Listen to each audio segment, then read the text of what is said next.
Welcome to our channel spotlight movies. আজ আপনাদের জন্য হইচই প্ল্যাটফর্মে সদ্য রিলিজ হওয়া বিজয়া সিরিজের এক্সপ্লেনেশন নিয়ে এসেছি। তবে শুরু করার আগে যদি আপনারা এখনও চ্যানেলে নতুন হয়ে থাকেন তাহলে অবশ্যই চ্যানেলটিকে সাবস্ক্রাইব করে দেবেন। সো চলুন তাহলে শুরু করা যাক। ওয়েব সিরিজের শুরুতেই আমরা কলেজের সিনিয়র রিকিকে সেই কলেজের দুটো জুনিয়র অহন আর নীলাঞ্জনের সাথে র্যাগিং করতে দেখি। রিকি তাদের জামা প্যান্ট খুলতে বলে। অহন তাদের কথা শুনে জামা প্যান্ট খুললেও নীলাঞ্জন খোলে না। তখন রিকি নীলাঞ্জনের জামা টেনে ছিঁড়ে দেয়। এর কিছুক্ষণ পর নীলাঞ্জন সেই কলেজের বয়েজ হস্টেলের ছাদ থেকে পড়ে সুইসাইড করে। এরপর সিন ফ্ল্যাশব্যাকে যায় আর আমরা নীলাঞ্জনকে দেখি ফুটবল খেলে লুকিয়ে লুকিয়ে বাড়ি ঢুকতে। নীলাঞ্জন তার মা বিজয়ার সাথে থাকতো। নীলাঞ্জন ছোটবেলাতেই তার বাবাকে হারিয়েছিল। বিজয়া মানে নীলের মা তার পর থেকে একা হাতে তাদের সংসারটা টেনে গেছে। বিজয়া ফেসিয়াল শেখাতো। মা ছেলে মিলে খুব ভালোই ছিল।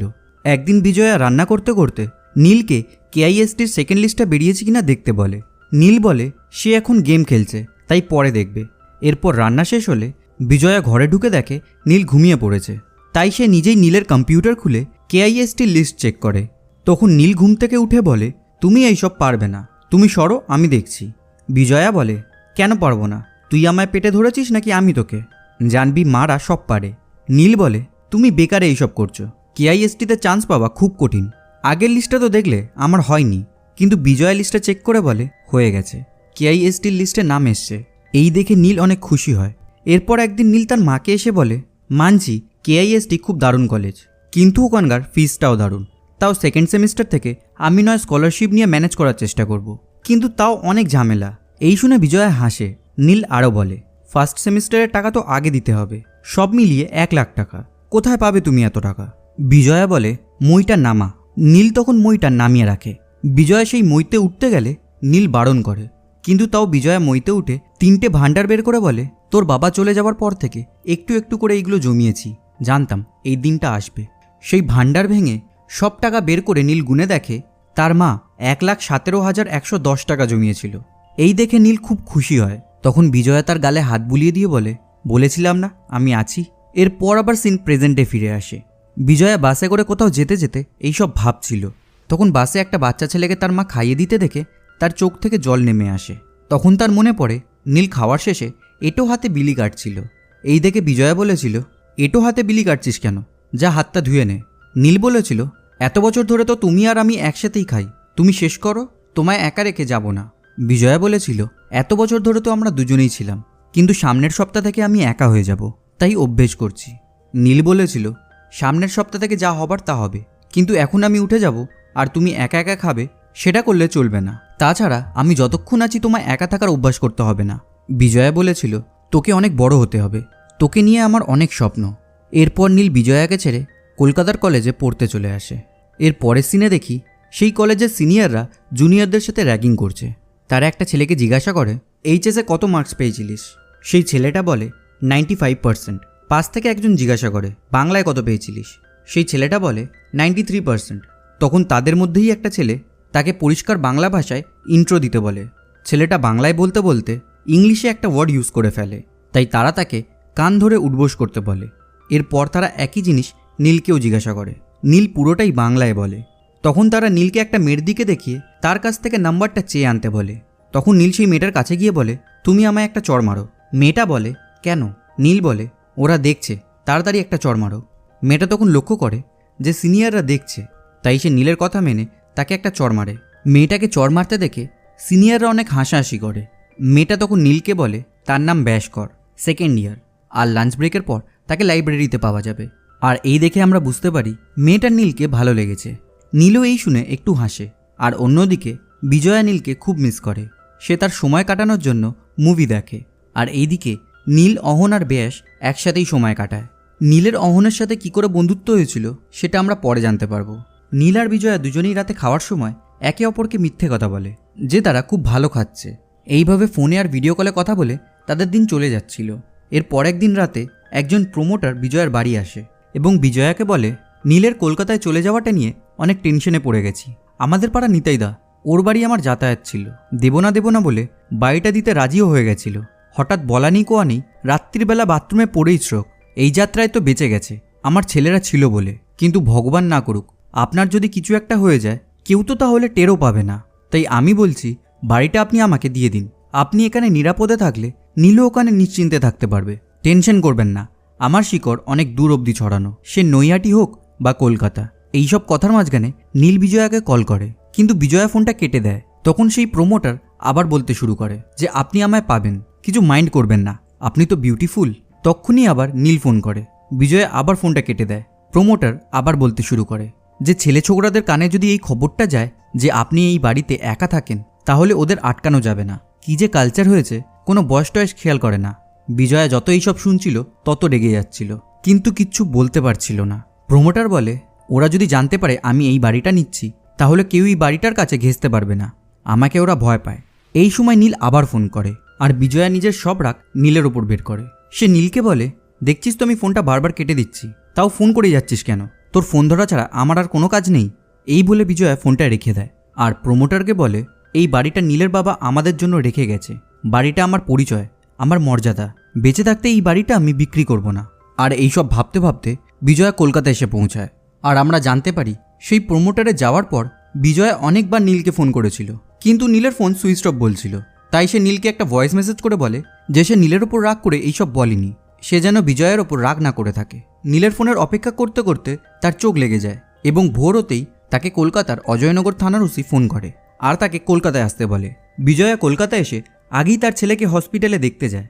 হসপিটালে তখন নিউজ রিপোর্টারদের ভিড়, সবাই এই নিউজটাই কভার করছিল। বিজয়া সবাইকে পাশ কাটিয়ে হসপিটালে ঢোকে এবং তার ছেলে নীলকে এই রকম খারাপ অবস্থায় দেখে সে ভেঙে পড়ে। এরপর বিজয়া সেখান থেকে থানায় যায় এবং থানার বড়বাবু ইন্সপেক্টর তারক রাহার সাথে কথা বলে। তারক বিজয়াকে বলে যে আমরা কলেজের ছেলেপুলেদের জিজ্ঞাসাবাদ করেছিলাম, আজকালকার ছেলেরা কি করে, কিছু একটা পেতে চাইলো পেলো না, মন খারাপ করে নেয় আর একটা অঘটন ঘটিয়ে দিল। মা বাবাদের ওপর থেকে যে কি যায় সেটা বোঝার চেষ্টাও করে না। নীলাঞ্জনের বন্ধুবান্ধবরা যা বলেছে, যেদিন রাতে এই ঘটনাটা ঘটে সেই দিন ডিনারের সময় নীলের একটু মন খারাপ ছিল, কারোর সাথে বেশি কথা বলছিল না, কিন্তু ডিনার করেছিল। তারপর নিজের রুমেও গেছিল। তারপর কখন একটা গভীর রাতে নিজের রুম থেকে বেরিয়ে সিঁড়ি দিয়ে উঠে সোজা 3 তলার বারান্দায় চলে যায়। তারপর এদিক ওদিক দেখে একেবারে শান্ত মনে রেলিংয়ের ওপর উঠে দাঁড়ায়। তারপর 1 সেকেন্ড দাঁড়িয়ে সোজা ঝাঁপ মারে নিচে। ডিরেক্ট মাটিতে পড়লে তো স্পট ডেটই হয়ে যেত। নেহাত টেবিল টেনিসের বোর্ডটা ছিল বলে প্রাণে বেঁচে গেছে। এই শুনে বিজয়া বলে আপনি যদি একটু ভালোভাবে খোঁজখবর নেন, কারণ ও যদি এই রকম করার কথা ভাবত, ও সবার আগে আমায় বলতো, আমি সবার আগে জানতে পারতাম। আমি আমার ছেলেকে চিনি, ও এই রকম করার কথা মোটে ভাববে না। তারক বলে আপনি তো মা, তাই আপনি এইরকমভাবে বলতে পারছেন, কিন্তু টিনেজারদের বোঝা খুবই মুশকিল। কম দিন তো হলো না, 29 বছর হয়ে গেল আমি সার্ভিস করছি, এই রকম প্রচুর কেস ঘেটেছি। আর নীল কি প্রেম টেম করতো? আর যদিও করতো, তা মেয়েটাকে কি আপনার পছন্দ ছিল? বিজয়া বলে যদি আমার ছেলে প্রেম করতো তাতে আমার কোনো আপত্তি থাকতো না, আমার ছেলে সুসাইড করবে না, ও সুসাইড করতেই পারে না, আমি আমার ছেলেকে চিনি। তারক বলে কথার ভিত্তিতে যদি আমি এখন এফআইআর নিতে শুরু করি, তাহলে তো সবার কথার জন্য এক একটা করে নিয়ে নিতে হবে। আর আপনি এফআইআর করবেন, সাসপেক্টকে কোনো নাম আছে? বিজয়া বলে আমি এখানে কাউকে চিনি না। এই শুনে তারক বলে তাহলে আর কি করবেন? তার চেয়ে ভালো আপনি বাইরের ঘরে গিয়ে মেজবাবুর কাছে একটা জিডি করে নিন, মানে জেনারেল ডায়েরি করে নিন। এই বলে সে নীলের মোবাইলটা বিজয়াকে দেয়। এরপর বিজয়া নীলকে হসপিটালে দেখতে আসে। ডক্টর বিজয়াকে জানায় যে নীলাঞ্জনের কন্ডিশন কিন্তু একেবারে ভালো না, ও যে কোনো সময় কোমায় চলে যেতে পারে, ওর একেবারে সেন্স নেই। ইন্দ্রিয় হিসাবে ওর কান এখনও সক্রিয় আছে, কিন্তু কথা শুনতে পেলেও প্রসেস করে সেই কথার মানে বোঝার মতন ক্ষমতা ওর নেই। আমরা যতটা করার করছি, বাকিটা ঈশ্বরের হাতে। এই বলে ডক্টর চলে যায়। বিজয়া তখন নীলের দিকে তাকায়, আর তখন তার মনে পড়ে নীল যাওয়ার আগে বলেছিল যে সে কিন্তু নিজের ইচ্ছে যাচ্ছে না, সে শুধু বিজয়ার কথা রাখার জন্য যাচ্ছে। বিজয়ার সেই রাতের কথা মনে পড়ে যখন নীল তাকে ফোন করেছিল, কিন্তু সে তার সাথে কথা বলেনি, উল্টে রাগ দেখিয়ে ফোনটা রেখে দিয়েছিল। এইসব ভেবে সে খুব কষ্ট পায় এবং কান্নায় ফেটে পড়ে। এরপর সে নীলের জন্য ওষুধ কিনে নার্সকে দেয় এবং নিজের জন্য জল কিনে খেতে গিয়ে সে মাথা ঘুরে পড়ে যাচ্ছিল। আর সেই সময় একটা মেয়ে এসে তাকে ধরে এবং বিজয়াকে কফি আর স্যান্ডউইচ খেতে দেয়। সেই মেয়েটি তার নাম পূর্বা বলে। বিজয়া নিজের পরিচয় দিয়ে বলে সরি আপনার কাজ বাড়ালাম। তখন মাথাটা ঘুরে গেছিল। পূর্বা বলে আপনি এইসব ফর্মালিটি করবেন না, আপনি এখন ঠিক আছেন তো? বিজয়া বলে হ্যাঁ। পূর্বা বলে কফি আর স্যান্ডউইচটা খেয়ে নিন, একটু বেটার লাগবে। সে আরও বলে আপনি কি নীলাঞ্জনের কেউ হন? বিজয়া বলে হ্যাঁ, আমি নীলের মা। পূর্বা বলে আপনার ছেলে কলেজের শুরুতেই এই রকম সুইসাইড করার চেষ্টা করলো কেন? বিজয়া বলে না না, ও সুসাইড করেনি, ও সুসাইড করতে পারে না। আমি থানায় গিয়েও বড়বাবুকে অনেক করে বোঝানোর চেষ্টা করলাম, উনি মানতে চান না। কিন্তু আমার ছেলে সুসাইড করেনি। পূর্বা এই শুনে বলে, আপনার কি মনে হয় পুলিশ নীলাঞ্জনের কেসটা ঠিক মতন তদন্ত করছে না? বিজয়া বলে, আমার ছেলে ছাদ থেকে পড়ে গেছে একদিনই হয়েছে, থানা থেকে বলল ওরা তদন্ত শেষ করে কেস ক্লোজ করে দিয়েছে। পূর্বা বলে, এটা তো সাংঘাতিক অভিযোগ। বিজয়া বলে, এফআইআরটা করতে দিল না, মানে নিল না, শুধু একটা জিডি করে ছেড়ে দিয়েছে। পূর্বা জিজ্ঞাসা করে, নীলাঞ্জন এখন কেমন আছে? বিজয়া বলে, ভালো নেই, ডক্টর বলেছে ঠাকুরই ভরসা। বিজয়া এইসব বলতে বলতে কেঁদে ফেলে আর বলে, আমার একটাই ছেলে, ওর কিছু হয়ে গেলে আমি কি নিয়ে বাঁচব? পূর্বা বলে, আপনি প্লিজ চিন্তা করবেন না, সব ঠিক হয়ে যাবে। আর জিজ্ঞাসা করে, কলকাতায় কোথায় উঠেছেন? বিজয়া বলে, এই হসপিটাল থানা হসপিটাল করতে করতে দিন কেটে গেল। পূর্বা বলে, এই হসপিটালের পাশে একটা গেস্ট হাউস আছে, ভাড়াও কম, আপনি ওখানেই একটা রুম বুক করে নিন। এরপর পূর্বা বিজয়াকে একটা গেস্ট হাউসের সামনে নামিয়ে দেয়। বিজয়ার যাওয়ার পর পূর্বা একজনকে ফোন করে বলে যে সে তাকে একটা ভিডিও পাঠাচ্ছে, আর আমরা জানতে পারি পূর্বা বিজয়ার সাথে কথা বলার সময় লুকিয়ে লুকিয়ে সেটার ভিডিও করে নিয়েছিল, আর সেটাই সে তার বসকে পাঠাচ্ছিল। আর এই দেখে আমরা বুঝতে পারি পূর্বা একজন জার্নালিস্ট। পরের দিন বিজয়া নীলের কলেজে যায় এবং কলেজের সামনে গিয়ে টিভিতে দেখে নিউজে তারই ভিডিওটা চালানো হচ্ছে। এরপর সে প্রিন্সিপালের অফিসে যায়, সেখানে ইন্সপেক্টর তারকও এসেছিল। সে এইসবের জন্য বিজয়ার ওপর অনেক রাগারাগি করে। সে বিজয়াকে বলে, প্রেসকে এইসব বলার কি দরকার ছিল?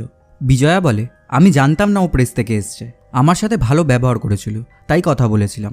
তারক বলে, একজন ভালো ব্যবহার করলেই তাকে হাঁড়ির খবর দিতে হবে? তখন প্রিন্সিপাল বলে, এটা তো বোঝাই যাচ্ছে যে এটা একটা স্ট্রিং অপারেশন ছিল। সে নীলের মাকে বলে যে আপনার একটু সাবধানে থাকা উচিত, মিডিয়া আপনাদের বিষয় নিয়ে কাটাছেড়া করবে, এটা কি দেখতে ভালো লাগবে? এইসব কথার মাঝখানে তারক সেখান থেকে চলে যায়। তারকের যাওয়ার পর প্রিন্সিপাল বিজয়াকে বলে, এর জন্য কিছু মনে করবেন না, আমিও আপনার মনের অবস্থাটা বুঝতে পারছি, কিন্তু ওদেরও তো রোজ রোজ এইরকম হাজার হাজার কেস ডিল করতে হয়, তাই অল্পতেই একটু ইরিটেট হয়ে গেছেন। প্রিন্সিপাল আরও বলে যে বিজয়া যেন নীলের রুমটা খালি করিয়ে দেয়, কারণ নীলের যা অবস্থা তাতে ওর পক্ষে এখন কন্টিনিউ করা যাবে না। নীল যদি সুস্থ হয়ে যায় তাহলে সে যেন আবার নেক্সট ইয়ার ট্রাই করে, কারণ অনেকেই এখন রুমের জন্য অপেক্ষা করছে। একটা রুম এইভাবে আটকে রাখা যায় না, তাদের দিকটাও দেখতে হবে। বিজয়াকে না চাইতেও রাজি হতেই হয়। এরপর সে কলেজ থেকে বেরোতেই সে বিয়েশকে দেখে। বেশ কিছু বন্ধুকে জড়ো করে নীলের জন্য মিছিল করবে বলছিল, তখনই তাদের সিনিয়র এসে তাদের বারণ করে, আর এই নিয়ে তাদের মধ্যে ঝগড়া শুরু হয়। বিজয়া তার ছেলেকে এতজন সাপোর্ট করছে দেখে খুশি হয়।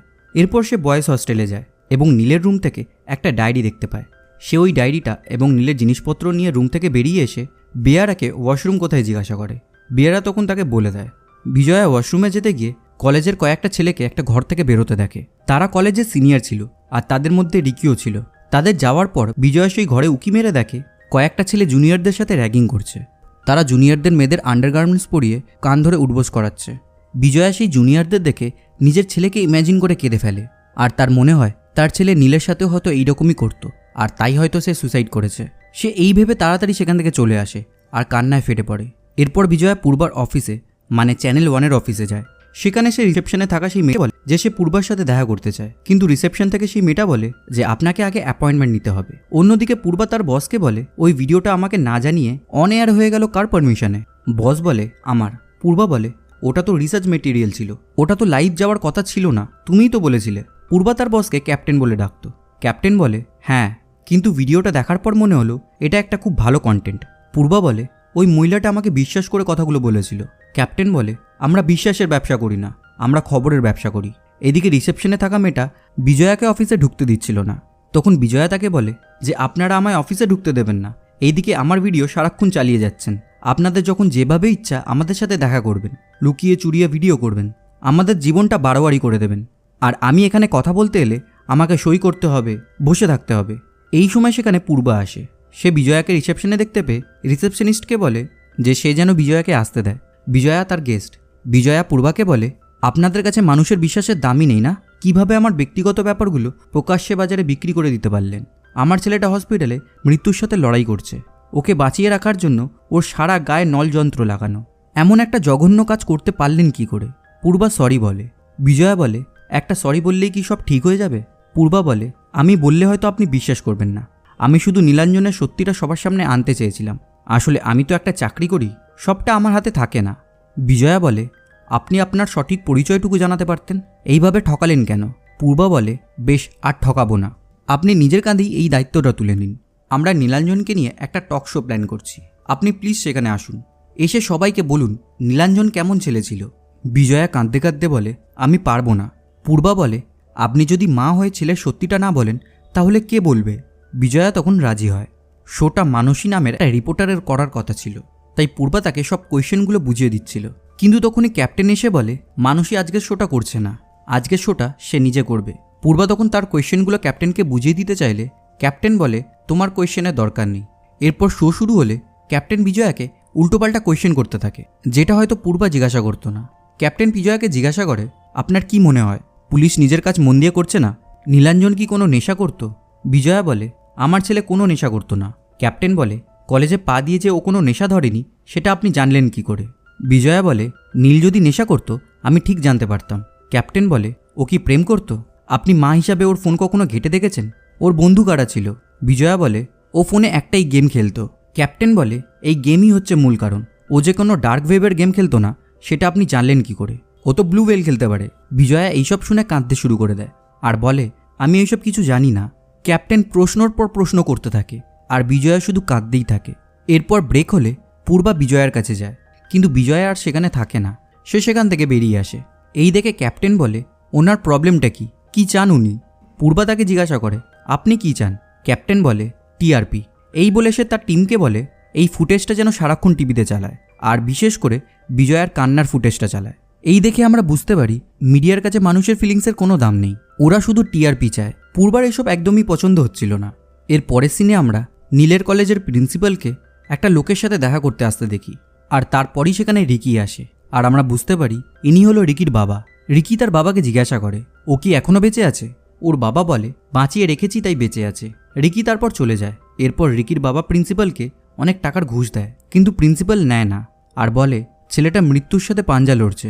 আমি কলেজের প্রিন্সিপাল হয়ে আমার একটা বেসিক দায়িত্ব আছে, আর পুরো ব্যাপারটা নিয়ে জল গলা হচ্ছে। তারপর র্যাগিংয়ের ব্যাপারটা যদি প্রকাশ্যে চলে আসে তাহলে অনেক সিরিয়াস কেস হয়ে যাবে। তাছাড়া পাবলিকও এখন প্রশ্ন করছে। রিকির বাবা বলে, পাবলিককে কি বলা হয় জানেন? Headless monster.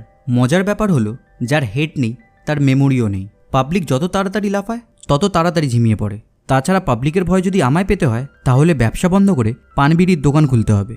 কিন্তু এইসবের পরও প্রিন্সিপাল রাজি হয় না। তখন রিকির বাবা প্রিন্সিপালের ছেলেকে মেরে দেওয়ার ভয় দেখায়, তাই প্রিন্সিপাল ভয়ে রাজি হয়ে যায়। অন্যদিকে বিজয়া নীলের কাছে বসেছিল। তখনই সেখানে নীলের কলেজের সাইকিয়াট্রিস্ট ডক্টর অনুরাধা বিজয়ার সাথে কথা বলতে আসে। বিজয়া তাকে বলে, আপনাদের শহরে একটাও ভালো লোক নেই, সবাই নিজের স্বার্থের জন্য অন্যের ক্ষতি করে যাচ্ছে। জঙ্গলেও বোধহয় এমনটা হয় না। অনুরাধা বলে, আপনি এখানে এসেই ভুল লোকের নজরে পড়ে গেছেন। বিজয়া বলে, এখানে সবাই সবাইকে দোষারোপ করে, অন্যের ভুল দেখায়। আপনিই বা কোন উদ্দেশ্যে আমার কাছে এসছেন এটা জানবো কি করে? অনুরাধা বলে, নীল একবার আমার কাছে এসেছিল, আমায় জিজ্ঞাসা করে কেউ যদি ভয় পায় তাহলে তার কি করা উচিত। অনুরাধা বলেছিল কে ভয় দেখাচ্ছে সেটা ম্যামকে বলতে আর প্রিন্সিপালকে বলতে। অনুরাধা নীলকে জিজ্ঞাসা করেছিল, তোমায় কি কেউ ভয় দেখাচ্ছে? নীল বলেছিল, না। এই শুনে বিজয়া বলে, আপনি নীলের কথা বললেন তাই আপনাকে অবিশ্বাস করতে মন চাইছে না। আশা করি আপনি ওদের মতন আমার বিশ্বাসটাকে অসম্মান করবেন না। তখন অনুরাধা বিজয়াকে একটা প্রশ্ন করে যে, আপনি বলছিলেন আপনার ছেলে সুইসাইড করার চেষ্টা করেনি, কেন আপনার এইরকম মনে হচ্ছে? বিজয়া বলে, আমার ছেলে যদি সুইসাইড করতো তাহলে তার আগে আমায় জানাতো, আর এটা আমি এমনি এমনি বলছি না, একটা কারণ আছে। এটা শুধু আমি আর নীল জানতাম, আজ আপনিও জানবেন। নীল তখন ছোট, আমাদের নৈহাটিতে একটা কেমিক্যাল ফ্যাক্টরিতে কাজ করতো ওর বাবা। ট্রেড ইউনিয়নের লিডার ছিল। কারখানায় সেই 1 বছর ধরে মাইনে বাড়ায়নি, তাই সংসার চালানো দুষ্কর হয়ে যাচ্ছিল। তাই সবাই ধর্নায় নামলো, আর আন্দোলনের মেন মুখ নীলের বাবা হয়ে গেল। মালিক পক্ষের সাথে ঝগড়া করলো, পুলিশের মারও খেলো। মালিকরা ওকে ঘুষ দেওয়ার চেষ্টাও করেছিল, কিন্তু ও সেই ঘুষ তাদের মুখের ওপর ছুঁড়ে চলে এসেছিল। তারপর হঠাৎ করে একদিন ওর লাশ ঝুলতে দেখা গেল। অনেক থানা পুলিশ করেছি, ওরা সেইবারেও একটা সুসাইড কেস বলে কেস বন্ধ করে দিয়েছিল। তখন নীল জিজ্ঞাসা করেছিল, মানুষ সুসাইড কেন করে? বিজয়া বলেছিল, যখন চারপাশটা অন্ধকার মনে হয় কোনো রাস্তা নেই, তখন মানুষ নিজে নিজেই চলে যায়। বিজয়া নীলকে বলে, তোর যদি কখনো এইরকম মনে হয় তাহলে তুই সবার আগে আমায় বলবি, আর আমি তোকে বলবো। এই শুনে অনুরাধা বলে, এইবার আমি বুঝতে পারলাম আপনি কেন বলছিলেন। নীল তাহলে সুসাইড করেনি, তাহলে অন্য কোনো ব্যাপার আছে, কিন্তু কারণটা কি? তখন বিজয়া নীলে সেই ডায়েরিটা দেয়। অনুরাধা দেখে সেই ডায়েরিটার মধ্যে লেখা আছে কিভাবে সিনিয়ররা জুনিয়রদের সাথে র্যাগিং করে। এই দেখে অনুরাধা বলে, তার মানে আবার বয়েজ হোস্টেলে র্যাগিং শুরু হয়েছে। বিজয়া বলে, আবার মানে? অনুরাধা বলে, বছর 5 আগে বয়েজ হোস্টেলে র্যাগিং নিয়ে অনেক ঝামেলা শুরু হয়, যদিও দোষী ছাত্রদের এক্সপেল করে দেওয়া হয়েছিল, কিন্তু তাও কেআইএসটির মুখ পড়ে, কারণ ইউটিসির রুল অনুযায়ী প্রত্যেকটা কলেজে কাউন্সিলিংয়ের জন্য একজন সাইকিয়াট্রিস্ট রাখা বাধ্যতামূলক। আমি আসার পর সেই রকম মেজর র্যাগিংয়ের ঘটনা কিছু ঘটেনি। সিনিয়ররা ফ্রেশারদের ইন্ট্রো নেয়, তাও মজা করে। আমি এইগুলোও বন্ধ করার জন্য হাই অথরিটিকে চিঠি লিখেছিলাম, কিন্তু সবাই এটাকে খুব ক্যাজুয়ালি ট্রিট করে। সবাই মনে করে এইটুকু চলতেই পারে। বয়েজ হস্টেলে যে এইরকম লেভেলের র্যাগিং চলছে এই খবরটা আমার কাছে এসেও পৌঁছায়নি।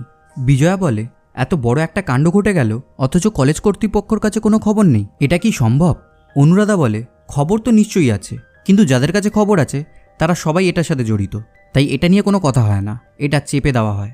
বিজয়া বলে, কারণটা সেটা নয়, কারণ এই ডায়েরির হাতের লেখা আমার ছেলের নয়, হয়তো নীলের সাথে যে ছিল তার, আর আমরা বুঝতেই পারি এটা অহনের হাতের লেখা।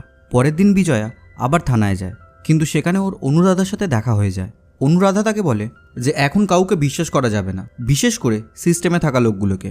এই বলে সে বিজয়াকে সেখান থেকে নিয়ে আরিয়া ফাউন্ডেশনে নিয়ে যায় আর বলে, আমার এক মেয়ে ছিল, 10 বছর আগে সুসাইড করেছে। আমি তখন চেম্বারে ছিলাম, চেম্বারে থাকলে আমি ফোন সাইলেন্ট করেই রাখি। চেম্বার থেকে বেরিয়ে দেখি 22খানা মিসড কল। ও ঘটনাটা ঘটানোর আগে আমায় 22 বার ফোন করেছিল। একজন সাইকিয়াট্রিস্ট হয়ে নিজের মেয়ের মনের অসুখটাই ধরতে পারিনি, আজও বুঝতে পারি না ফেল কোথায় করলাম, একজন মা হিসাবে নাকি একজন সাইকিয়াট্রিস্ট হিসাবে। বিজয়া বলে, আপনি আমায় এখানে নিয়ে এসছেন কেন? অনুরাধা বলে, বোঝাতে, কাউকে না জেনে বিশ্বাস করাটা উচিত হবে না, এর পেছনে যে কেউ হতে পারে। বিজয়া বলে, ওই লেখাটা নীলের রুমমেটের হতে পারে, তার সাথে একবার দেখা করতে হবে। অনুরাধা বলে, তুমি খুঁজবে কি করে? কলেজের রেকর্ড দেখতে গেলেও সবাই সন্দেহ করবে। এর পরের সিনে আমরা দেখি বিজয়া অটো করে যাওয়ার সময় দুটো ছেলে ফ্রেন্ড বুকের ব্যাপারে কথা বলছিল। তারা বলছিল এই ফ্রেন্ড বুকে নাকি সবাইকে খুঁজে পাওয়া যায়, তাই বিজয়া সেই ছেলেটাকে বলে তার ফোনেও এই ফ্রেন্ড বুক খুলে দিতে। ছেলেটা তখন বিজয়াকে ফ্রেন্ড বুক অ্যাকাউন্ট খুলে দেয়। বিজয়া গেস্ট হাউসে ফিরে ফ্রেন্ড বুকে নীলের অ্যাকাউন্টটা খোলে, আর সেখানে বিয়েশকে ট্যাগ করা নীলের সাথে বেয়াসের একটা ছবি দেখতে পায়। বিজয়া বেয়াসকে দেখে চিনতে পারে যে বেয়াসই সেদিন নীলের হয়ে মিছিল করছিল, তাই সে বেয়াসকে ফ্রেন্ড রিকোয়েস্ট পাঠায়। পরের দিন সকালে বিজয়া নীলের কলেজে বেয়াসের সাথে দেখা করতে যায়, কিন্তু তখন সবাই ক্যামেরা হাতে বিজয়াকে ঘিরে ধরে। বেয়াস এসে বিজয়াকে কলেজের ভেতরে নিয়ে যায়। বিজয়া বেয়াসকে বলে, নীল সুইসাইড করেনি, আর কেউ না জানুক, তুমি তো জানো, তুমি ওর বন্ধু। বেয়াস বলে, হ্যাঁ আন্টি, সত্যি বলতে আমিও মনে মনে সেটাই বিশ্বাস করি, কিন্তু ওই বয়েজ হোস্টেলের ভেতরে যে কি হয় সেটা আমিও জানি না, আর নীলও কোনো দিনও কিছুই বলেনি। বিজয়া বলে, আমি কোনো রাস্তা খুঁজে পাচ্ছি না, আমায় একটু সাহায্য করবে? ব্যাস বলে, হ্যাঁ আন্টি, কি করতে হবে বলো। বিজয়া জিজ্ঞাসা করে, নীলের রুমমেট কে ছিল? ব্যাস বলে, অহন, খুব ভালো ছেলে, কিন্তু একটু মেয়ালিভাবে কথা বলতো, তাই ক্লাসে সবাই ওর পেছনে লাগতো। বাট খুব ভালো ছেলে, কিন্তু কারোর সাথে বেশি মিশতো না, একমাত্র নীলের সাথেই খুব ভালো ফ্রেন্ডশিপ হয়েছিল, সারাদিন ওর সাথে সাথেই ঘুরতো, আর নীলই আমায় ওর সাথে আলাপ করিয়ে দেয়। তখন বিজয়া অহনের নাম্বার চায়। ব্যাস বলে, ওর নাম্বার 2 দিন হলো সুইচড অফ, হয়তো নীলের এই ঘটনায় খুব দুঃখ পেয়েছে। বিজয়া বলে, অহন কোথায় থাকে সেটা খুঁজে বের করতেই হবে আমাদের, না তো কলেজ জয়েন করার পর নীলের সাথে কি হয়েছিল সেটা জানতে পারবো না। বেয়াস তখন কলেজের লাইব্রেরি থেকে কায়দা করে অহনের অ্যাড্রেসটা নিয়ে নেয়। এইদিকে প্রিন্সিপালকে হাই অথরিটি থেকে ফোন করে বলে, কেউ তাদের ছেলে মেয়েদের ওই কলেজে অ্যাডমিশন করাতে চায় না, এটা র্যাগিংয়ের কেস না তো, আপনাদের জন্য মুখ পুড়ছে সরকারের। প্রিন্সিপাল বলে, আমি 2 মাস হলো জয়েন করেছি। সেই লোকটি বলে, নীলাঞ্জনের এই কেসের ব্যাপারে একটা ফোকাস কমিটি তৈরি করে একটা রিপোর্ট করে আমার কাছে সাবমিট করো, আর ওই ফোকাস কমিটিতে আমি একজনকার নাম সাজেস্ট করছি, মিহির গুপ্তা, বাংলার এবং ভারতবর্ষে সবথেকে বড় এডুকেশনাল অন্ত্রপ্রনার। উনি আমাদের দেশের শিক্ষা ব্যবস্থার জন্য অনেক কিছু করেছেন, তাকেই চেয়ারম্যান বানান। আর আমরা জানতে পারি এই মিহির গুপ্তাই হলো রিকের বাবা। অন্যদিকে বিজয়া আর অনুরাধা অহনের অ্যাড্রেসে গিয়ে একটা মহিলার কাছে জানতে পারে অহনরা কিছুদিন হলো এখানে থাকে না। অনুরাধা তাকে জিজ্ঞাসা করে, অহনরা কোথায় থাকে বলতে পারবেন? সেই মহিলাটি বলে, বলতে পারবো না। অনুরাধা তখন যোগাযোগ করার নাম্বার চায়, সেই মহিলাটি নাম্বারটা দেয়। অনুরাধা সেই নাম্বারে ফোন করে দেখে নাম্বারটা সুইচ অফ বলছে। তখন বিজয়া তাকে বলে, আমি নীলের মা, আপনার অহনদের সাথে যোগাযোগ হলে বলবেন আমার সাথে যোগাযোগ করতে, খুবই দরকার। এই বলে সেখান থেকে তারা চলে আসে। এরপর বিজয়া হসপিটালে নীলের সাথে দেখা করে গেস্ট হাউসে ফিরে যায়। অন্যদিকে রিকির বাবা মিহির প্রিন্সিপালের কাছে যায়। এইদিকে বিজয়া ঘরে ঢুকে দেখে তার ঘরের সব কিছু ওলট পালট করে রাখা, আর ঘরে একটা ফোন বাজছে। সে ওই ফোনটা তুলতেই আমরা বুঝতে পারি ফোনটা মিহির করেছে। সে বিজয়াকে জিজ্ঞাসা করে, ছেলে কেমন আছে, ইমপ্রুভ করছে? ডক্টর মিত্র কি বলছে, বাঁচবে তো? বিজয়া জিজ্ঞাসা করে, কে বলছেন? মিহির বলে, কথায় আছে না, যতক্ষণ শ্বাস ততক্ষণ আশ, কিন্তু আপনি তো সমস্ত আশায় জল ঢেলে দিচ্ছেন। আপনার মোবাইলে একটা ভিডিও ঢুকেছে, দেখুন, আমি পাঠিয়েছি। বিজয়া তখন নিজের মোবাইল চেক করে দেখে একটা ভিডিও এসছে, আর সেই ভিডিওতে কেউ একজন নীলের অক্সিজেন মাস্ক খুলে দিচ্ছে, আর নীল কষ্ট পাচ্ছে। মিহির আবার বিজয়াকে বলে, যে সত্যিটা খুঁজতে গিয়ে কেন শুধু শুধু সাপের গর্তে হাত দিচ্ছেন, কখন সাপ ছোবল মারবে আর সেই ছোবলটা আপনার ছেলের ওপর এসে পড়বে। এইসব কথা বলে মিহির নিজের ফোনটা ভেঙে দেয় যাতে কোনো প্রুফ না থাকে। বিজয়া তক্ষুনি হসপিটালে যায়, কিন্তু সেখানে গিয়ে দেখে কেউ নেই। সে সবই ডক্টরকে জানায়, কিন্তু ডক্টর কিছুই বিশ্বাস করে না, কারণ বিজয়ার মোবাইলে যে ভিডিওটা এসেছিল সেটা ডিলিট হয়ে গেছিল। ডক্টর বিজয়াকে বলে এখানে নীলের কেউ ক্ষতি করতে পারবে না, কিন্তু বিজয়ার সেটা বিশ্বাস হয় না। আর তক্ষুনি তার সেই প্রোমোটারের কথা মনে পড়ে, আর সে প্রোমোটারকে ফোন করে নীলকে অন্য হসপিটালে ট্রান্সফার করার ব্যবস্থা করে। প্রোমোটার এমনি এমনি হেল্প করে না, বিজয়া এর বদলে নিজেদের বাড়িটা প্রোমোটারকে বিক্রি করতে রাজি হয়। তাই সে নীলকে অন্য হসপিটালে শিফট করতে হেল্প করে। নীলকে অন্য হসপিটালে নিয়ে যাওয়ার সময় অনুরাধা বিজয়াকে ফোন করে জানায় যে অহনকে পাওয়া গেছে। এই শুনে বিজয়ার মুখে একটু হাসি ফোটে। এরপর আমরা একটা ফ্ল্যাশব্যাক দেখি। অহনের মা বাড়ি থেকে বেরোতেই মিহিরের সাথে দেখা হয়। মিহির তাকে বলে যে সে অহনের কলেজ থেকে এসছে, ও তো কলেজ আসছে না, তাই একটু খোঁজ নিতে এসছে। অহনের মা বলে অহন বাড়িতেই আছে, ওর বাবাও আছে, সে একটু কাজে যাচ্ছে। মিহির বলে ঠিক আছে, আপনি কাজে যান, আমি অহনের সাথে দেখা করে নিচ্ছি। এরপর আমরা দেখি অহনের মা কাজ থেকে ফিরে অহনের বাবার কাছে যায়। অহনের বাবা বলে ওর কলেজের দুটো লোক কথা বলে যাওয়ার পর থেকেই অহন ঘর থেকে বেরোচ্ছে না, দুপুরেও খায়নি। তাই অহনের মা অহনকে ডাকতে যায়, আর তার ঘরে ঢুকে দেখে অহন মাটিতে এক কোনায় বসে ভয়ে কাঁপছে আর বলছে আমি কিচ্ছু বলবো না কাউকে। সিন আবার প্রেজেন্টে ফিরে আসে, আর এইসব কথা অহনের মা বিজয়া আর অনুরাধাকে জানায়। সে আরও বলে তখন কোথায় যাব ভেবে পাচ্ছিলাম না, তাই ওর মামার বাড়িতে গিয়ে উঠলাম। ওরা কিছু একটা করেছে বা বলেছে যার জন্য অহনের এই অবস্থা হয়েছে। অহনের মাও খুব ভয় পেয়েছিল। তখন বিজয়া বলে আমরা ভয় না পেলে ওরা ভয় দেখাতো না। অহনের মা বলে ওরা যদি অহনের বাবার কাছে চলে যায়, অহনের বাবা চলতে ফিরতে পারে না, আমফান ঝড়ে ইলেকট্রিক শক খেয়ে ল্যাম্পোস্ট থেকে পড়ে সিট দ্বারা ভেঙে গেছে। আর আমি একটা আয়ার সেন্টারে আয়ার কাজ করি, এইদিকে ছেলে আমার চলাফেরা করে না, কথাও বলে না। ও ছোটবেলায় খুব মেধাবী ছিল, অহনের টিচাররাও খুব ওকে ভালোবাসত। ভেবেছিলাম বড় হয়ে সংসারের হাল সামলাবে, কিন্তু এখন যা হয়ে গেল। এই বলে অহনের মা কাঁদতে শুরু করে দেয়। বিজয়া জিজ্ঞাসা করে এলেন কিভাবে? অহনের মা বলে আমাদের পাশের বাড়ির মহিলাটা ফোন করে বলেছিল যে আপনারা দেখা করতে এসেছিলেন। অনুরাধা বলে ফোনে কথা শুনে বুঝতেই পেরেছিলাম অহন পোস্ট ট্রমাটিক স্ট্রেস ডিসঅর্ডারে ভুগছে, আর ওর এখন যা অবস্থা ওর থেরাপির দরকার। এই শুনে অহনের মা বলে কিন্তু টাকা? এই শুনে অনুরাধা বলে আপনাকে টাকা দিতে হবে না। এরপর বিজয়া অহনের কাছে এসে বলে তুমি আর নীল দুজনেই খুব তাড়াতাড়ি সুস্থ হয়ে যাবে। এরপর থেকে অনুরাধা অহনের ট্রিটমেন্ট শুরু করে, আর এইদিকে বিজয়াও হসপিটালে নীলের খেয়াল রাখতে শুরু করে। আর দেখতে দেখতে অহনও সুস্থ হয়ে ওঠে। এরপর একদিন বিজয়া অনুরাধার বাড়ি গিয়ে দেখে অহন এখন হাঁটাচলা করতে পারছে। তখন অনুরাধা অহনকে বলে তুমি যা আমায় বলেছিলে সেটা বিজয়াকেও বলো। অহন তখন বলতে শুরু করে ওদের সাথে কি হয়েছিল সেই বয়েজ হোস্টেলে। একদিন অহন বাথরুমে স্নান করছিল, তখন কলেজের সিনিয়ররা ওর ভিডিও বানায় আর তাকে নিয়ে হাসাহাসি করতে শুরু করে। অহন তখন লজ্জা পেয়ে কাঁদতে শুরু করে, আর তখনই নীল আসে আর এইসব দেখে। সে তখন সিনিয়রের হাত থেকে মোবাইলটা কেড়ে নিয়ে অহনের ভিডিওটা ডিলিট করে দেয়। এই নিয়ে সিনিয়রদের সাথে হাতাহাতিও হয়। সিনিয়ররা বলে রাতে আয় তুই হোস্টেলে, তোর হচ্ছে, এই বলে চলে যায়। এই ছিল অহনের সাথে নীলের প্রথম দেখা। এরপর রাতে অহনের রুমে নীলকে থাকতে দেওয়া হয়, আর নীল আর অহন রুমমেট তার সাথে খুব ভালো বন্ধু হয়ে যায়। এরপর একদিন নীল তার মাকে ফোন করে, আর তার মা তাকে বুকে ফোনটা রেখে দেয়, যেটা আমরা আগে দেখেছিলাম। এরপর তারা দুজন ডিনার করতে যায়, আর ডিনার করে ওঠার সময় তক্ষুনি রিকির দলের লোকজন এসে তাদের জোর করে ক্যান্টিন থেকে রিকির কাছে নিয়ে যায়। এরপর রিকি দুজনকে প্যান্ট জামা খুলতে বলে। অহন রিকির কথা মেনে তাই করে, কিন্তু নীল করে না, যার জন্য রিকি রাগ করে নীলের জামা ছিঁড়ে দেয়। এরপর তাদের দুজনকে ছেড়ে দেয়। নীল আর অহন নিজেদের রুমের দিকে যাচ্ছিল, তখন সিনিয়ররা অহনকে নিয়ে হাসাহাসি শুরু করে। এইদিকে নীল আর নিজেকে আটকে রাখতে পারে না, তাই সে তাদের মারতে যায়। রিকি তখন নীলকে ধাক্কা মারে, আর নীল বারান্দা থেকে নিচে পড়ে যায়। অহন আরও বলে যে সে খুব ভয় পেয়ে গেছিল, তাই সে বাড়ি চলে যায়।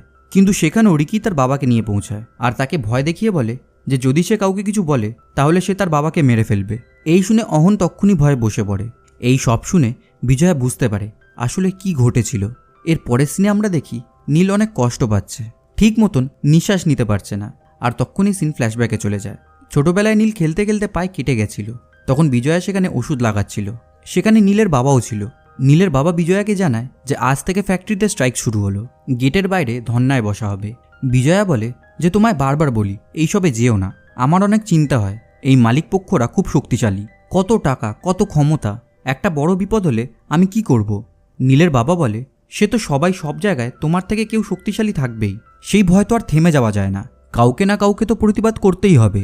সিন আবার প্রেজেন্টে ফিরে আসে, আর আমরা বিজয়াকে নীলের জন্য ব্লাড দিতে দেখি। এরপর সে অনুরাধার বাড়ি এসে দেখে টিভিতে নীলের খবরই দেখানো হচ্ছে। এই দেখে সে অনুরাধাকে বলে, নীল আর অহনের এই হাল যারা করেছে তারা কেউ শান্তিতে বাঁচবে না, তাদের শাস্তি হবেই, আমি ঠিক ওদের খুঁজে বের করব। অনুরাধা বলে, শাস্তি তো তারা পাবেই, কিন্তু তার আগে আমাদের জানতে হবে যে দোষী কারা। বিজয়া বলে, দুটো জিনিস জানতে হবে। প্রথম, 4-5 বছর আগে র্যাগিংয়ের এত বড় কাণ্ড হওয়ার পরেও কেআইএসটিতে ফেরত এলো কী করে? দ্বিতীয়, এই রিকিটাকে, ওর ক্ষমতার উৎসটা কি? আমাকে যে ফোন করে হুমকি দিয়েছিল সেটা কি রিকি নিজে না অন্য কেউ? এই শুনে অহনের মা বলে যে একবার কলেজে গেলে হয় না, যদি হস্টেলে অন্য কোনো ছাত্রর সাথে কথা বলা যায়? বিজয়া বলে, লাভ হবে না, এটা অনেক বড় চক্র, আমরা কারোর সাথে কথা বলতে গেলে নিজের অজান্তেই তার বিপদ ডেকে আনবো, অন্য পথে জানতে হবে, অন্য পথে খোঁজ নিতে হবে। অহনের মা বলে, এগুলো জানা যাবে কি করে? বিজয়া বলে, মিডিয়া হেল্প করবে। তখন অনুরাধা জিজ্ঞাসা করে, মিডিয়া আমাদের হেল্প করবে কেন? বিজয়া বলে, আপনি আমায় সাহায্য করছেন কেন? অনুরাধা বলে, কারণ তোমরা সত্যের দিকে আছো, তোমাদের সাথে যেটা হচ্ছে সেটা ঠিক হচ্ছে না। বিজয়া বলে, সেই একই কারণে ওরা আমাদের হেল্প করবে, তাই তারা পূর্বাকে ডাকে এবং পূর্বা তাদের সেই সময় র্যাগিং সম্বন্ধে যত নিউজ ছিল সবই বিজয়াকে দেখায়। পূর্বা এটাও জানায় যে 5 বছর আগে যাদের কলেজ থেকে বের করে দেওয়া হয়েছিল তাদের নামও এখানে আছে। বিজয়া বলে, নীলের পড়ে যাওয়ার পর ঠান্ডা মাথায় যারা মিটিং করেছিল তাদের জীবনে যদি এটা প্রথমবার হয়ে থাকে, এই রকম প্রতিক্রিয়া কি সম্ভব? মানে আগের অভিজ্ঞতা না থাকলে? পূর্বা বলে, তুমি কি বলতে চাও আগের অপরাধীরা এইবারও কোনো রকমভাবে জড়িত আছে? বিজয়া বলে, নিশ্চিতভাবে আমি কিছুই জানি না, অন্ধকারে ঢিল মারছি, কিন্তু ওই নামগুলো আমরা একবার ফ্রেন্ড বুকে চেক করতেই পারি। অনুরাধা বলে, হ্যাঁ সেটা তো দেখা যেতেই পারে। এরপর তারা লিস্টের নাম মিলিয়ে মিলিয়ে ফ্রেন্ড বুকে তাদের সার্চ করতে থাকে আর অহন তাদের চেনার চেষ্টা করে। প্রথম কয়েকজনের ছবি দেখে অহন বলে এরা নয়, কিন্তু তার পরেই আসে রিকির ছবি। ছবিতে রিকি তার বাবার সাথে দাঁড়িয়ে আছে। অহন রিকির ছবি দেখে ভয় পেয়ে যায় আর বলে এই রিকি। পূর্বা সেই ছবি দেখে বলে মিহির গুপ্তা। ফ্রেন্ড বুকে রিকির নাম ছিল মেঘদূত। আর তক্ষুনি টিভিতে মিহিরের একটা ইন্টারভিউ দেখানো হয়। মিহির সবাইকে বলছে যে সে দোষীদের খুঁজে বের করে তাদের শাস্তি দেবে। এর পরের সিনে আমরা দেখি মিহিরের সাথে একটা লোক দেখা করতে এসছে। সে এসে মিহিরকে জানায় যে নীলের মা সারাদিন বেশি কোথাও যায়নি, আর আজ এনজিওতে সাংবাদিক ওই মেয়েটাও এসেছিল, আর এই মেয়েটাই শুশুনির হোটেল নিয়ে অনেক রিপোর্ট করে হাঙ্গামা করেছিল। আর এই দেখে আমরা বুঝতে পারি মিহির বিজয়াদের গতিবিধি লক্ষ্য করার জন্য একটা লোক রেখেছিল। মিহির এইসব শুনে বলে ওদের দ্বারা কিচ্ছু হবে না, মেয়ে ছেলেদের দল সারাদিন রান্না করবে, বাসন মাজবে, আর কি করবে, দরকার পড়লে লোক পাঠিয়ে একটু রোগড়ে দেবো। এইদিকে পূর্বা সবাইকে জানায় যে মিহির গুপ্তা শুধুমাত্র বড়লোক ব্যবসায়ী তা কিন্তু নয়, ও খুব পাওয়ারফুল। এর আগে শুশুনিয়াতে গাছ কেটে হোটেল করা নিয়ে আমার সাথে তুমুল অশান্তি হয়েছিল, আমি সেটা নিউজে কভারও করেছিলাম, কিন্তু কোনো লাভ হয়নি, সব চাপা পড়ে গেছিল। মিহির কিন্তু নিজে কিছু করে না, ও হলো কিং মেকার। ইনফ্যাক্ট এই সিস্টেমের সমস্ত ডিসিশন মিহির গুপ্তার অনুমতি নিয়েই নেওয়া হয়, কোথায় মন্ত্রী হবে, কোথায় টিকিট পাবে। মিহির গুপ্তার আপন শালা হলো স্টেট ক্যাবিনেট মিনিস্টার। এই শুনে অনুরাধা বিজয়াকে জিজ্ঞাসা করে, কি ভাবছো পারবে ওদের সাথে? ওরা কিন্তু অনেক পাওয়ারফুল। তখন বিজয়া তার স্বামীর কথা মনে পড়ে যায়, তোমার থেকে বেশি শক্তিশালী কেউ না কেউ থাকবেই, কিন্তু সেই ভয় তো আর থেমে থাকা যায় না, কাউকে না কাউকে তো প্রতিবাদ করতেই হবে। আর এই কাজে অহনও বিজয়ের সাথে ছিল। আর তক্ষুনি হসপিটাল থেকে বিজয়াকে ফোন করে জানায় যে নীলের জ্ঞান ফিরেছে। তাই বিজয়া আর অহন নীলকে দেখতে যায়, আর বিজয়া নীলকে জানায় যে অহন তাকে সবটাই জানিয়েছে, ওরা তাকে খুব ভালোবাসে, আর বেয়াসও আমাদের অনেক সাহায্য করেছে, তুই কোনো চিন্তা করিস না, তোর মা সবসময় তোর সঙ্গে আছে, সেদিন রাতে ফোনে তোকে একটু বকেছিলাম, তুই রাগ করিসনি তো।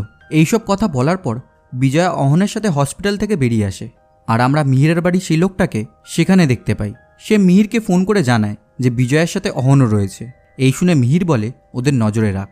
হসপিটাল থেকে বেরিয়ে বিজয়া আর অহন থানায় যায়। একজন লেডি কনস্টেবল বিজয়াকে জানায় যে বড়বাবু থানায় নেই, কিন্তু বিজয়া জানতো যে তারা মিথ্যে কথা বলছে, তাই সে ওই লেডি কনস্টেবলকে বলে যে রোজ সে থানায় এসে বসে থাকবে, সে দেখবে কতদিন বড়বাবু থানায় না এসে থাকে, আর রোজ রোজ থানার বড়বাবু অ্যাবসেন্ট এটা সবাই মেনে নেবে তো, আর দরকার পড়লে মিডিয়াতে যাব। এই বলে সে সেখান থেকে বেরিয়ে আসে। আর তারপর রাস্তায় একটা মহিলা চলতে চলতে বিজয়ার গায়ের উপর পড়ে যায়, আর তার হাতের জল বিজয়ার গায়ে এসে পড়ে। তখন সেই মহিলাটি বিজয়াকে বলে পরের বার এটা জল না হয়ে অ্যাসিডও হতে পারে। বিজয়া এর উত্তরে কিছুই বলে না।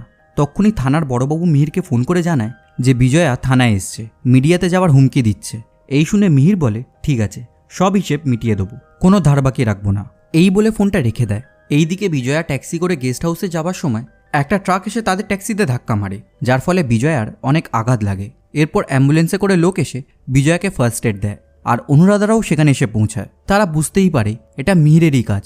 অহনের মা বলে এটা একবার পুলিশকে জানালে হয় না, যদি পুলিশ কোনো প্রোটেকশনের ব্যবস্থা করতে পারে।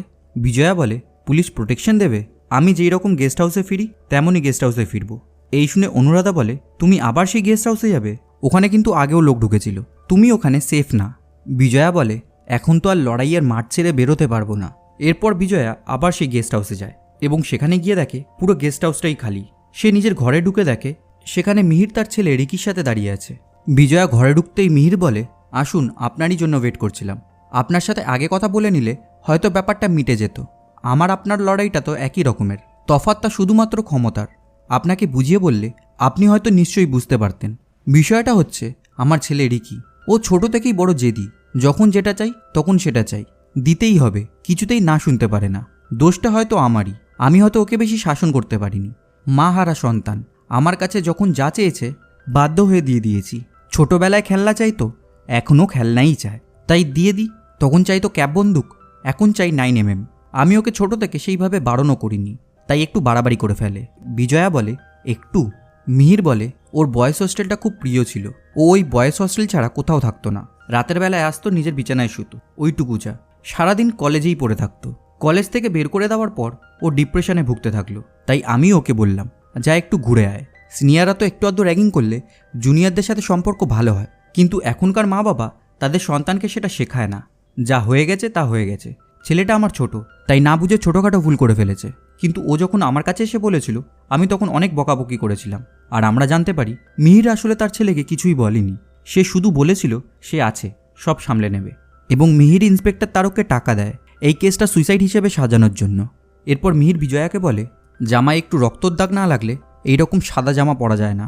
বিজয়া বলে, আপনারা শত চেষ্টা করলেও আর আমার ছেলের ক্ষতি করতে পারবেন না, কারণ নীল মারা গেছে। বিজয়া গেস্ট হাউসে ঢুকতেই তার কাছে হসপিটাল থেকে একটা ফোন এসেছিল, আর সে জানতে পেরেছিল তার ছেলে মারা গেছে। এই শুনে মিহির বলে, যাক ভালোই হলো, আর কোনো অসুবিধা রইল না। এই বলে সে বিজয়াকে মারতে যায়। তখন বিজয়া একটা কাঁচের বোতল ভেঙে তাদের দিকে ধরে আর টিভিটা চালায়। নিউজে তাদেরই দেখানো হচ্ছিল, অর্থাৎ এই ঘরে ক্যামেরা লাগানো ছিল। মিহির যা যা বলেছিল সেটা সবাই শুনেছিল। মিহিরের আসল রূপ সবার সামনে চলে এসেছিল। আসলে বিজয়া জানতো যে তার সাথে মিহির একবার না একবার দেখা করবেই, তাই সে আর পূর্বা মিলে ঘরের একটা ছবিতে ক্যামেরা লাগিয়ে রেখেছিল। বিজয়া জানতো যে মিহির তার সাথে এই গেস্ট হাউসেই দেখা করবে, কারণ অন্য কোথাও দেখা করলে লোকজনের দেখে নেওয়ার সম্ভাবনা ছিল। তাই তারা এই গেস্ট হাউসেই ক্যামেরাটা লাগিয়েছিল। এরপর পুলিশ মিহির, রিকি আর ইন্সপেক্টর তারককে অ্যারেস্ট করে। এত যুদ্ধের পর বিজয়া তার ছেলের খুনিদের শাস্তি দেয়, কিন্তু নীলকে সে আর ফিরে পায় না। লাস্টে মুখ্যমন্ত্রী বিজয়াকে জানায় যে কেআইএসটির র্যাগিং চক্রটা ধরা পড়েছে, আর তার সাথে শিক্ষা দুর্নীতির সাথে যে অপরাধীগুলো জড়িয়েছিল তাদেরও মুখোশ খুলে গেছে। আর প্রশাসনের মধ্যে লুকিয়ে থাকা কালপিটদেরও আমরা খুঁজে পেয়েছি। এই সময় আপনার ছেলে সাথে থাকলে আপনার জন্য খুব গর্বিত ফিল করত। বিজয়া বলে, ওরা যেন ছাড়া না পায়। মন্ত্রী বলে, হ্যাঁ সেটা আমি দেখব। বিজয়া বলে, অন্য কলেজেও যেন এই র্যাগিং না হয়। মন্ত্রী বলেন, এই সব সমস্যার সমাধান সরকারই করবে। এইখানেই এই ওয়েব সিরিজটা শেষ হয়ে যায়। যদি আপনাদের এই ভিডিওটা ভালো লেগে থাকে অবশ্যই লাইক করে দেবেন, আর কেমন লাগলো ভিডিওটা কমেন্ট করে জানাতে ভুলবেন না। আর চ্যানেলে নতুন হয়ে থাকলে অবশ্যই সাবস্ক্রাইব করে দেবেন। তাহলে দেখা হচ্ছে আবার নতুন ভিডিওর সাথে। Till then, tata.